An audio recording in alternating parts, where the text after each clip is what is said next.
ये मेरा वीडियो जो वर्क फ्रॉम होम करना चाहते उसके लिए है, लड़की हो या लड़का।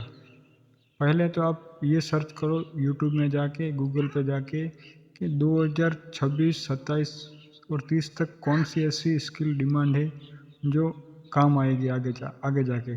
और यही नहीं करना है तो आपको एआई जो टूल्स है, चैट जीपीटी, जेमिनाई, ये सारे जो टूल्स है वो आप सीख लो।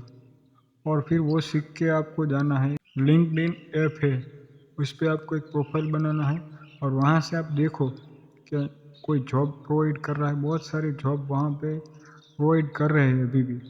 Video editing, content writer, email marketing, बहुत सारी ऐसी जॉब है वो दे रही है अभी। बहुत सारे ऐसे जो लोग हैं वो जॉब उसके लिए काम करने के लिए वो आपको पैसा पे कर रहे हैं।